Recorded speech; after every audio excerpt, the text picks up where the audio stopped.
बोले सो निर्भय। श्री गुरु रविदास महाराज की जय। जय गुरुदेव जी। आप देख रहे हो GH world TV. Shri Guru Ravidas ji महाराज के सत्संग, कीर्तन दरबार और संत समागम देखने के लिए GH वर्ल्ड टीवी को YouTube और Facebook पर लाइक व सब्सक्राइब जरूर करें। धन गुरुदेव जी। कृपया वीडियो को पूरा देखें और डॉक्टर JP माजरा के विचारों से आप कितने सहमत हैं कृपया कमेंट करके हमें जरूर बताएं। जय गुरुदेव जी।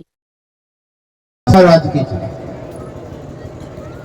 गुरु रविदास महाराज तो आज हमारे बीच में नहीं है, उनकी विचारधारा है, उनकी सोच है।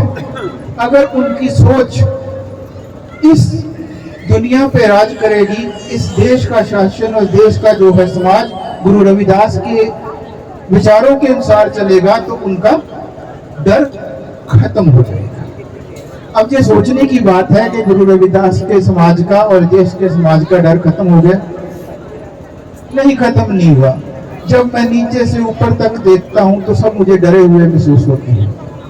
और साथियों, सबसे ज्यादा हम क्यों कहते हैं गुरु रविदास की सोच में ऐसी क्या बात है कि अगर हम उनकी जय करेंगे तो हमारा डर खत्म हो जाएगा, क्योंकि उसके लिए गुरु रविदास जी को समझना पड़ेगा।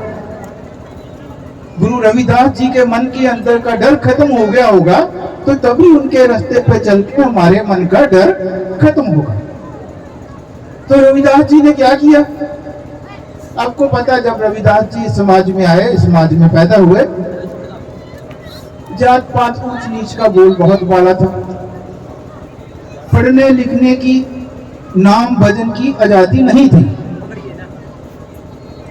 तो उस समय गुरु रविदास ने क्या किया? अगर आप मनुस्मृति में पढ़ेंगे तो उसमें लिखा है कि जो शूद्र है वो बाल नहीं बढ़ा सकता, नहा धो नहीं सकता, कपड़े नहीं पहन सकता, ऊपर का कुर्ता नहीं पहन सकता, नीचे का धोती पहनेगा, घुटनों से ऊपर तिलक नहीं लगा सकता और जनेऊ तो बिल्कुल नहीं पहन सकता, क्योंकि जनेऊ 3 प्रकार के जनेऊ होते हैं। एक जनेऊ होता है जो क्षत्रिय को, जो वैश्य को पहनाया जाता है कि उसको साफ-साफ रखना है, उसके धागे भी अलग अलग हैं। दूसरा जनेऊ होता है जो क्षत्रिय को पहनाया जाता है कि इसको लड़ने भिड़ने का सिखाना है। और तीसरा जनेऊ होता है पंडित, जो पंडित पहनते हैं उनको हर तरह की शिक्षा। शूद्र क्योंकि पढ़ नहीं सकते, इस कारण उनको जनेऊ पहनने का कोई अधिकार नहीं, क्योंकि जनेऊ जब गुरुकुल में जाते थे तब पहनाया जाता था कि तीनों वर्णों की पहचान हो सके, और चौथा वर्ण तो वहां जाता ही नहीं था। और आपने देखा होगा कि रविदास ने जनेऊ पहना। रविदास इतने निर्डर थे, निर्भय थे कि उन्होंने क्या किया? आप कहते हो जनेऊ नहीं पहनना, मैं पहनूंगा। और कौन सा पहना? पंडित जी वाला, कि सब तरह का अधिकार मुझे और मेरे समाज को है। रविदास ने तिलक लगाया, आपने देखा होगा। रविदास जी ने कुर्ता पहना, रविदास जी ने माला पकड़ी, रविदास जी ने बाल बढ़ाए। शूद्र जूता नहीं पहन सकता, रविदास ने खड़ाऊ पहना, जो पंडित जी पहनते थे। तो जिन जिन चीजों का मना था, जिन जिन चीजों का डर था, वो रविदास जी ने किया। अभी साथी बता रहे हैं कि आज श्री गुरु नानक देव जी का भी जन्मदिन है। बड़ी मजेदार बात है, जो गुरु नानक देव जी थी वो वैश्य समाज में पैदा हुए, पंजाबी खत्री थे, वैश्य समाज में पैदा हुए।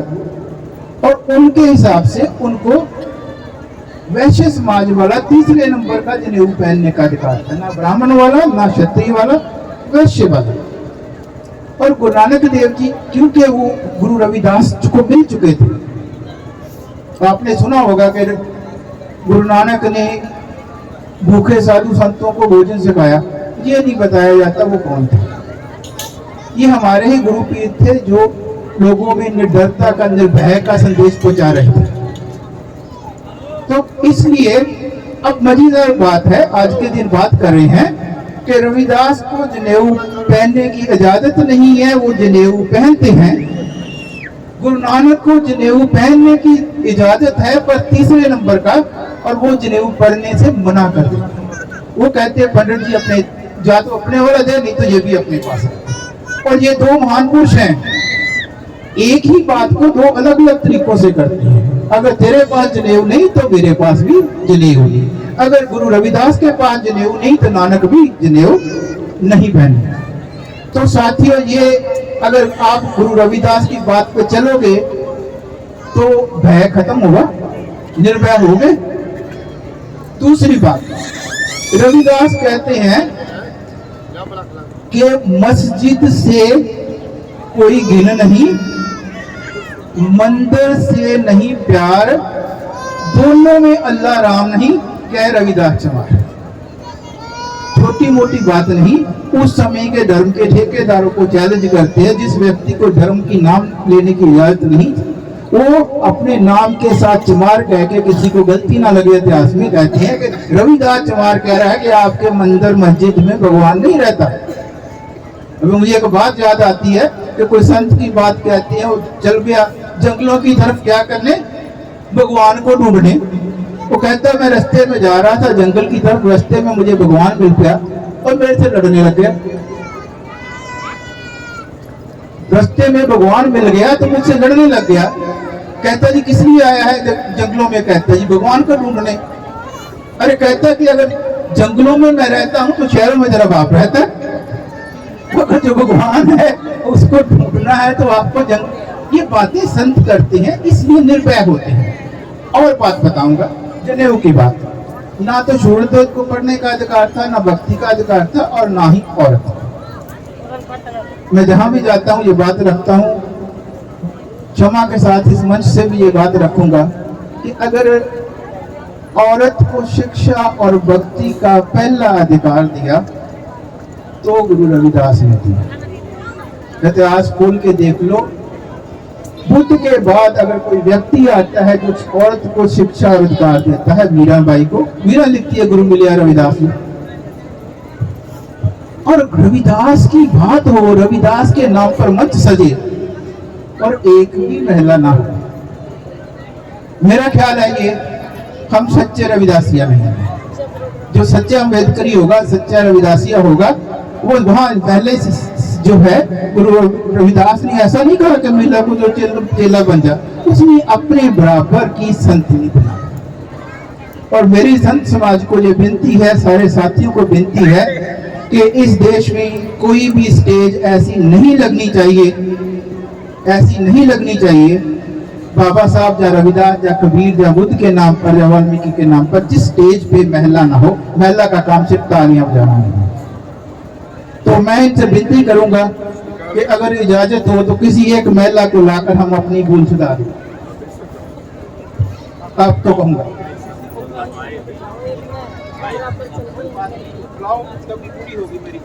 मैं बोलता नहीं हूँ जहाँ पे महिला ना बैठे। देखो डॉक्टर साहब, ऐसा है ये संत समाज की का सम्मेलन है और महिला ये सारी ही हमारी स्टेज के ऊपर बैठी, हमारी समझ का फर्क है। सारी ही महिला स्टेज पर बैठी, हमारी समझ का फर्क है, क्योंकि हम इनको बहुत सम्मान करते हैं। जैसे बाबा साहब ने इनको सम्मान दिया, ये ऊपर नीचे तो समझ का फर्क है, ऊंच नीच का भेद कुछ नहीं है, समझ का फर्क है। संत समागम है, ऐसी कोई बात नहीं है। हम भी गुरु की स्त्री है, गुरु पुरुष और शीशे स्त्री का निस्तन करते भोगरे, सबद बीज दे ज्ञान का ये दिल का योग रे। हम भी अपने गुरु की स्त्री है। जब तक हम अपने गुरु की स्त्री बनकर रहेंगे नहीं तो हमें किसी भी मार्ग का रास्ता प्राप्त नहीं है। तो हम भी सारी महिलाएं है, समझ का फर्क है। वस्त्र से महिला नहीं होती, सोच से। महाराज ने कहा कि हमारे में नारी और पुरुष में अंतर नहीं। जब अंतर नहीं तो फिर भेद कैसा है? ये समझ का फर्क है। बोलो साधु सत साहिब, विचार जल्दी समाप्त करें। मैं आपको देखो बात सुनाता हूँ। मैं साउथ में चला गया, हर जगह होता है। एक मंदिर में गया, एक मिनट की बात है। एक मंदिर में मैं गया और वहां पे एक महिला थी और कोई नहीं था आसपास, सिर्फ एक महिला थी। लाइट भी बंद थी, हमारे जाने पर लाइट जलाई गई। तो महिला कहती है कि पूजा करवा लो, 125 रुपया लगेगा। अच्छा, मैंने कहा कि माता जी पूजा आप करोगे? माता जी पूजा आप करोगे? तो उस महिला ने कहा कि नहीं, मैं अपने बेटे को बुलाऊंगी। मैंने उसको कहा नहीं, 125 नहीं, मैं 500 रुपया दूंगा अगर पूजा आप करेंगे। वो कहती नहीं, महिला गंदी मैली। मैंने कहा ये जो देवता है, ये बुद्ध, रविदास, कबीर, सैर, साई, सब अम्बेडकर में औरत के पेट से पैदा हुआ। मेरी माँ मैली कैसे हो सकती है? और माँ के शरीर से पैदा हुए, शब्द से पैदा नहीं हुए। इन सबसे माफी मांग के मैं ये विनती करूंगा, अगर किसी महिला में हिम्मत है तो आके स्टेज पे बैठ सकती है। नहीं बाकी भी बाकी एक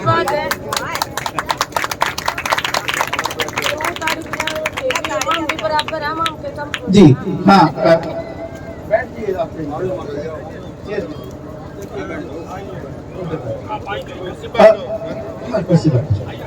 जी।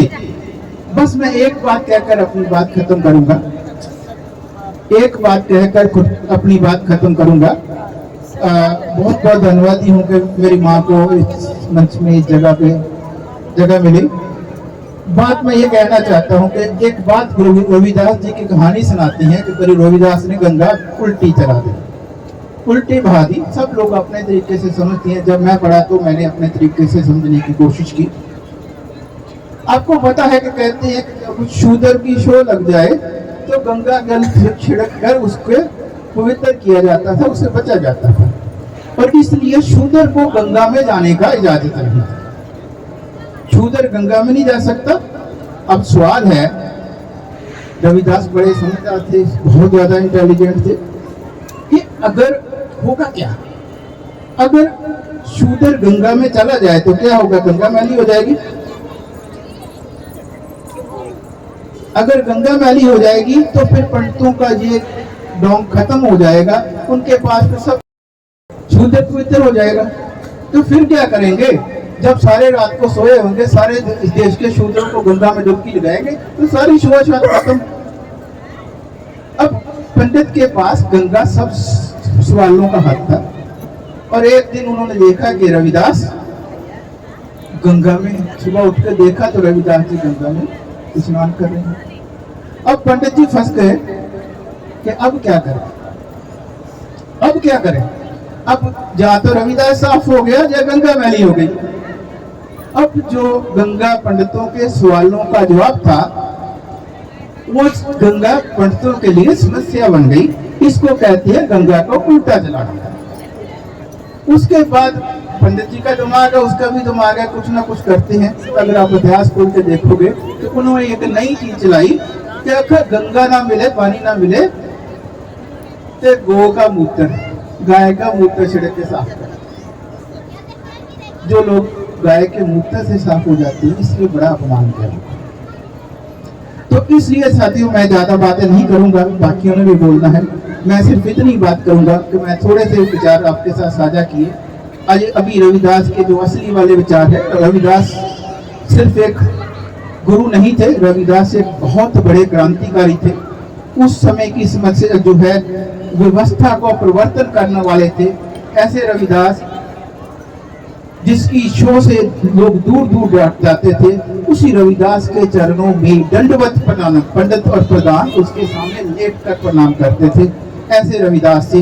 इसीलिए इस चीज को याद रखो, रविदास की बातें सुनो ही नहीं, उनको मानो, उन पर अमल करो। और जब आप सब गुरु रविदास की बातों पे अमल करना शुरू हो जाओगे तो तब रविदास की विचार की जय होगी। तब क्या होगा?